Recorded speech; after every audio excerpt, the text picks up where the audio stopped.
Voici les 4 informations à retenir du 4 janvier 2026. Première info, frappe franco-britannique contre l'État islamique en Syrie.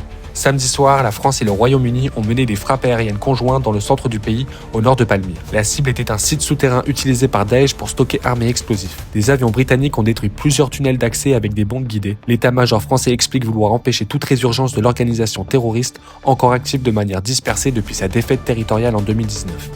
Deuxième info, la capture de Maduro secoue la politique française. Alors qu'au Venezuela, la vice-présidente Delcy Rodriguez assure l'intérim pour éviter des élections anticipées, Emmanuel Macron salue la fin de la dictature sans condamner l'opération américaine, provoquant une vive polémique. À gauche, Jean-Luc Mélenchon parle d'une honte nationale, Olivier Faure dénonce un renoncement au droit international, tandis qu'à droite, Marine Le Pen condamne Maduro mais refuse de violer la souveraineté des États. Seul Bruno Retailleau adopte une ligne plus favorable à Donald Trump. À noter aussi, un parieur inconnu a gagné 400 000 $ en misant sur l'opération quelques heures avant son déclenchement, alimentant encore les mystères. Troisième info, Paris durcit le ton sur le Mercosur. Le gouvernement prépare un arrêté pour bloquer l'importation de produits sud-américains contenant des substances interdites en Europe.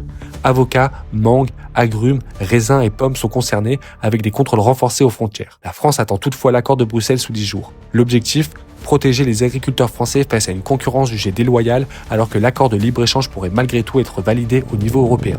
Dernière info, BYD devient le numéro 1 mondial de la voiture électrique. Le constructeur chinois dépasse Tesla avec 2,26 millions de véhicules vendus en 2025 contre 1,636 millions pour l'américain. Tesla voit ses ventes reculer de 9% pour la deuxième année de suite. En cause, la fin de certains avantages fiscaux aux États-Unis et les prises de position politiques d'Elon Musk, notamment en Allemagne où les ventes chutent de 41%. Le patron de Tesla mise désormais sur les robotaxis et les robots humanoïdes pour relancer l'entreprise. C'est tout pour aujourd'hui. Like si tu as apprécié le contenu, commente si tu as des questions et rendez-vous demain.